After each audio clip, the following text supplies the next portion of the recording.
¿Ya podemos empezar? Muy bien, buenos días a todos y a todas. Muchas gracias por estar aquí y saludar en especial a los medios de comunicación que están ejerciendo su trabajo, pero en particular a los estudiantes de segundo año de periodismo de la Universidad de La Laguna, que realizan, creo, un trabajo sobre el análisis de los mensajes en periodismo audiovisual. Muy bien. Bueno, se han cumplido 100 días del actual gobierno y como grupo parlamentario pues queremos hacer esa primera valoración. Un gobierno que a nuestro juicio es un gobierno sin programa, y un gobierno sin programa es un gobierno sin rumbo. Nos toca hoy, como principal partido y grupo de la oposición, hacer balance de la actividad del gobierno en estos primeros 100 días de mandato. Y lo haremos desde nuestra responsabilidad política, planteando algunas claves que nos demuestran que Canarias no tiene el gobierno que merece las islas en este momento, porque carece de rumbo, es sumiso, no está cohesionado y no actúa con firmeza. En este gobierno de Canarias se cumple la máxima de una cosa es predicar y otra dar trigo. Nos encontramos con un gobierno formado por 4 fuerzas políticas que hasta hace 4 meses tenían en sus manos las recetas milagrosas y una vez asumido el gobierno ya no existen recetas. Tal es así que ni tan siquiera existe un programa de gobierno como se comprometieron a presentar a la ciudadanía el día que firmaron el pacto. ¿Dónde está el programa de gobierno prometido? Un gobierno sin programa es un barco sin rumbo. Y la incompetencia del capitán no se puede justificar en el pasado, en lo que hicieron otros, porque ahora es él el que lleva el timón. Un buen capitán, un buen presidente, analiza el escenario, estudia a fondo la situación, hace proyecciones y toma decisiones en consecuencia, velando por la seguridad de los suyos, velando por el bienestar de los canarios con estrategias a largo plazo. Lo que nos hemos encontrado es un gobierno de Canarias que opta por lo fácil, perjudicando sensiblemente a los ciudadanos con una subida injustificada de impuestos. Subida que esconde la torpeza del gobierno de Ángel Víctor Torres de no reclamar lo que nos adeuda el Estado y que justifica con datos inexactos sobre la gestión del gobierno anterior. Como el fatalismo no nos conduce a nada y tampoco las medias verdades, nosotros no vamos a seguir mirando hacia atrás. Se gobierna desde la política, priorizando, adaptando, decidiendo, no solo prometiendo desde un estrado recetas imposibles, no echándole la culpa a otros de sus propias incapacidades. Han pasado 100 días y lo que toca es evaluar al nuevo gobierno. El gobierno del cuatripartito no es el gobierno que necesita Canarias. Necesitamos un gobierno fuerte, cohesionado y firme en sus decisiones, no sumiso. La verdad es que este gobierno empezó mal, muy mal, desplazando el foco de atención a la gestión del anterior. Pero peor ha sido asumir una posición sumisa ante el Estado en temas que son de vital trascendencia para las islas, como son los fondos para la pobreza, para las obras hidráulicas, para las carreteras, en fin. Ahora, y coincidiendo con la campaña preelectoral, parece que mucho de lo que anteriormente estaba bloqueado se ha podido desbloquear. Parece que ahora los canarios sí tienen derecho a recibir el dinero que les corresponde, no cuando lo reclamábamos desde Coalición Canaria PNC. Es triste comprobar que nuestros representantes políticos hoy son capaces de frenar la reclamación de nuestros derechos y adaptarlos a la conveniencia de quien gobierna en Madrid o de cuando sean las elecciones. Es triste tener un gobierno sumiso. Y Canarias no necesita sumisos. Canarias necesita un gobierno que anteponga estas 8 islas por encima de todo. No necesitamos un delegado del gobierno de Madrid gobernando Canarias. Necesitamos un presidente del gobierno de Canarias defendiendo sus asuntos ante cualquier foro, independientemente de las siglas políticas, y esto no lo hace el señor Ángel Víctor Torres. Por eso el gobierno de taifa de Ángel Víctor Torres no es el gobierno que necesita Canarias. Necesitamos un gobierno coherente y cohesionado, no un gobierno del PSOE, otro gobierno de Nueva Canarias, otro gobierno de Podemos y otro gobierno de la agrupación socialista Gomera. Porque Canarias se enfrenta a retos importantísimos en estos próximos años. Retos que tienen que ver principalmente con el escenario que se abre tras la aprobación del Estatuto de Autonomía y la modificación del régimen económico y fiscal en sus aspectos económicos, en lo que tanto trabajamos la mayoría de las fuerzas políticas y la sociedad canaria. No vemos ningún interés ni por parte del Gobierno de Canarias ni del Gobierno del Estado en singularizar nuestras políticas, en reforzar nuestro autogobierno, en especificar las políticas necesarias para que la contribución del Estado con Canarias sea comparable a la de cualquier otra comunidad. Desde la justicia, tratar diferentes a los que son diferentes. No les tengo que recordar las afirmaciones del ministro Ábalos sobre el descuento de residentes para viajar o a la ministra Montera zanjando que Canarias pedía demasiado. ¿Cómo va a abordar el desarrollo del Estatuto y el régimen económico y fiscal quien se preocupa más por no decir algo o hacer algo que pueda molestar a Pedro Sánchez que por defender a Canarias? ¿Cómo va a potenciar y fortalecer nuestro autogobierno para articular soluciones a los problemas canarios desde nuestra singularidad, como se hace ya desde la Unión Europea? Canarias no puede gobernarse como el resto de las comunidades autónomas. Para abordar este reto, para defender Canarias, debemos contar con un gobierno firme, cohesionado y valiente. En este punto, desde el Grupo Parlamentario Nacionalista Canario, le pedimos al Gobierno de Canarias que presente una planificación clara sobre lo que quiere hacer estos 4 años. Le pedimos al Gobierno que nos garantice cohesión y unidad de acción en el seno de su Ejecutivo, no un gobierno de taifa. Hace ahora 4 meses, las 4 fuerzas que conforman el Gobierno defendían programas y políticas diferentes. Se unieron con el único propósito de que Coalición Canaria no estuviera en el Gobierno. Y estas diferencias ya se han puesto de manifiesto en varios asuntos importantes. Prestación canaria de inserción, ¿sí o no? Gas como energía de transición, ¿sí o no? Puerto de Fonsalía, ¿sí o no? Puerto de Agaete, ¿sí o no? Fondo de Desarrollo de Canarias, el famoso FEDECAN, ¿sí o no? La ley del suelo, ¿se cambia o no se cambia? La ley de Islas Verdes, ¿se va a cambiar o no se va a cambiar?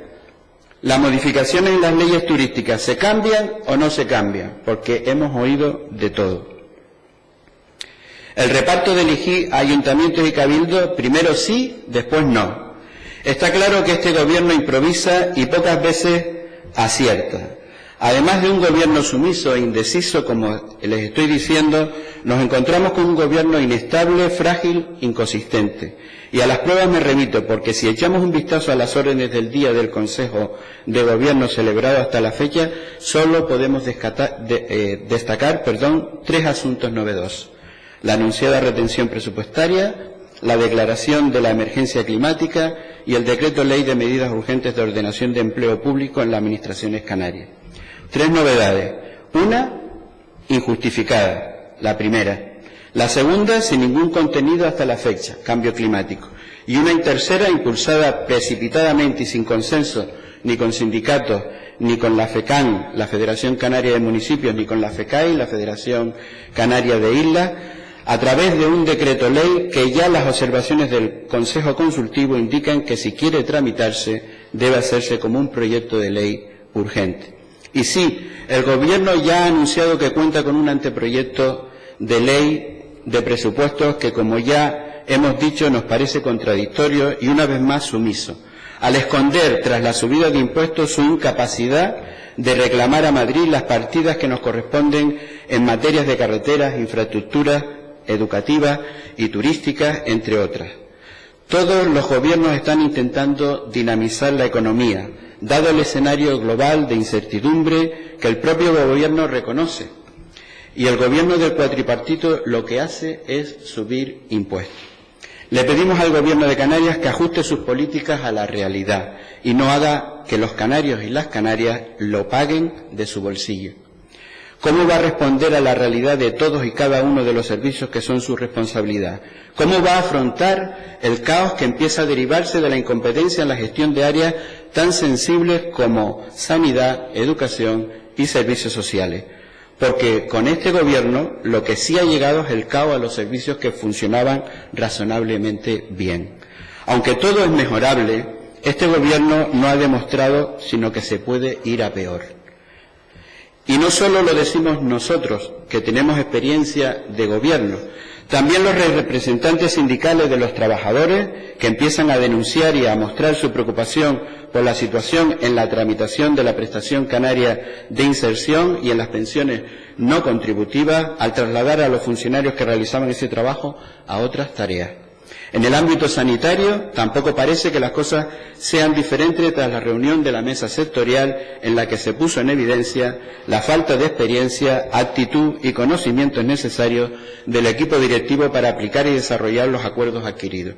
En educación, más de lo mismo. Caos en el principio de curso por problemas de gestión y organización, por cambios en el procedimiento que ya funcionaban correctamente. Como oposición le hemos recordado al Gobierno que es fundamental los acuerdos en las políticas de personal en las administraciones públicas para que los servicios que prestan sean eficientes y den verdadera respuesta.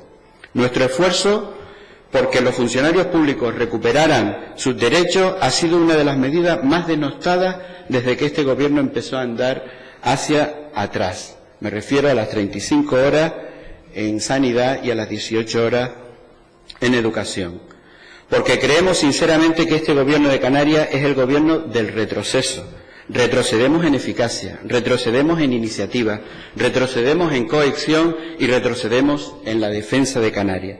Desde nuestra labor de fiscalización de la acción del Ejecutivo, invitamos a este Gobierno a trazar un rumbo claro y que en los grandes asuntos busque el consenso con la sociedad civil organizada y con las fuerzas políticas representadas en este Parlamento. Seguiremos demandando un único gobierno, no 4 reinos de taifa, porque Canarias se defiende con firmeza, coherencia, compromiso y consenso. No demos pasos atrás, que este gobierno en tan solo 100 días ya ha dado demasiado. Necesitamos un gobierno unido y cohesionado. Necesitamos un gobierno con programa.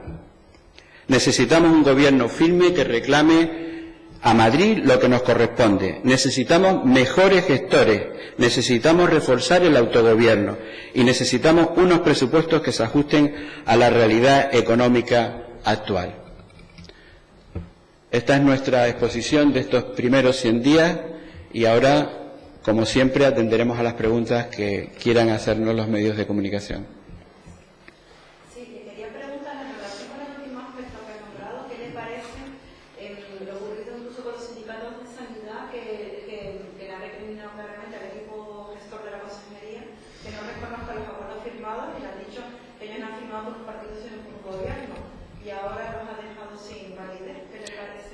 Pues que tienen razón, es decir, los acuerdos se firman entre las centrales sindicales y el Gobierno de Canarias, ¿no?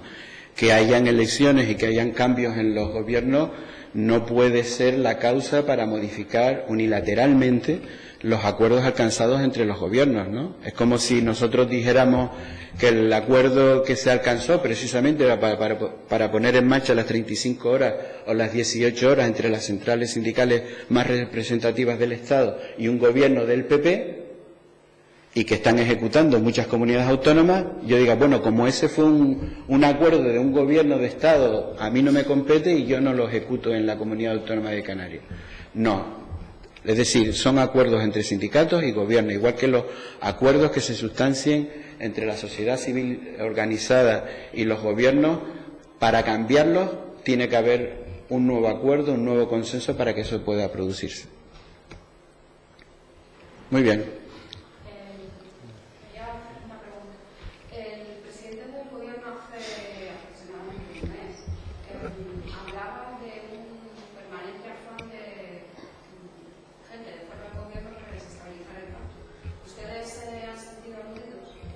No, yo creo que estaba hablando para el resto de los compañeros del Gobierno. Es decir, en realidad estaba dando un mensaje porque a todos nos llega la misma información que le llegan a ustedes de los problemas internos, ¿no? Las críticas, por ejemplo, que se hacen entre ellos mismos sobre la consejera de Sanidad. Eso no ha salido de nosotros, ¿no? Porque nosotros lo que estamos viendo es reflejando ahora los primeros pasos de esas relaciones con los sindicatos, pero esa crítica ya la están haciendo ellos internamente, ¿no? Los ejemplos que estaba dando antes y que lo han sustanciado aquí en sede parlamentaria. Uno dice que hay que poner el gas en transición y los otros no. Unos dicen que Fonsalía se debe hacer y otros no. Es decir, hemos visto casos aquí en el que el grupo, en vez de estar cohesionado, unido, tener una sola voz como gobierno, tienen distintas voces. Hemos oído lo que han dicho sobre la ley de ordenación turística. Bueno, pongo otro ejemplo muy claro, el de las tasas turísticas. Era una de las medidas estrellas, ¿no? ¿Dónde está la tasa turística? ¿No? ¿Se está estudiando? ¿No se va a estudiar? Se ha aparcado, como ha dicho el presidente, que la anunció en su debate de investidura y después le comunica a los empresarios que no se va a poner en marcha. Es decir, son ellos. Es decir, yo creo que fue un mensaje de Ángel Víctor Torres, mirando para nosotros, pero dirigiéndose con el rabillo del ojo hacia los miembros del gobierno, diciéndole, oye, vamos a ver si no damos tanto espectáculo, ¿no? Que parece que hay 4 gobiernos en vez de 1. No, es un mensaje yo creo que a todos, ¿no? Los 4, porque lo que hemos visto hasta ahora es que efectivamente cada uno mantiene su libro, ¿no? Vuelvo a poner el ejemplo de la tasa turística, ¿no? En algunas reuniones con empresarios, el presidente del gobierno le manifiesta que no se va a poner en marcha la tasa turística y en otras reuniones el vicepresidente dice que sí se va a poner en marcha la tasa turística. Es decir, pero todo eso ya se ha dicho públicamente, esas contradicciones las conozco yo y las conocen todos ustedes que hacen el seguimiento de la labor parlamentaria. ¿Qué cambian con el mes de junio, que a ver cuánto va a durar este cambio? Supongo que ustedes seguirán pensando que empieza la caducidad y no precisamente la cuarta año. Cuando alguien forma una coalición de este tipo para formar un gobierno, los que tienen que garantizar que el gobierno dure 4 años son los que lo firman, ¿no? Y precisamente la crítica que estamos haciendo es que vemos a un gobierno demasiado descohesionado como para que dure los 4 años. ¿Qué principales diferencias ven ustedes en estos 100 primeros días de gestión con respecto a los 100 primeros días de la anterior legislatura? Vamos a ver, la verdad que no hemos hecho ese análisis, no me parecería un poco pretencioso venir a comparar, mira mis 100 días y mira estos 100 días. No lo he hecho, está publicado un informe del gobierno de los primeros 100 días de aquella época en la que destacamos precisamente el impuesto de sucesiones y donaciones como una medida que se tomó de forma rápida y contundente, ¿no?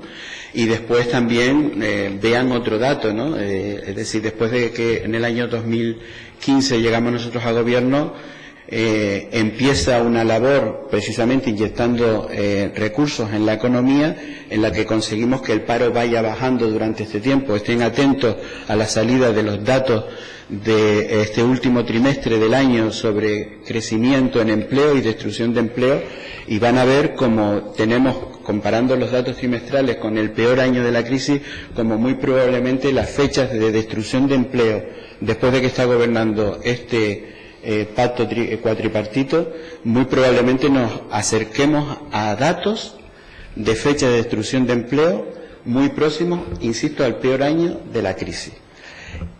Y está gobernando el PSOE también en Madrid, porque aquí era muy recurrente echarle la culpa a las acciones de Madrid. Ahora seguramente la culpa la va a tener Europa. ¿Alguna pregunta más? Muy bien.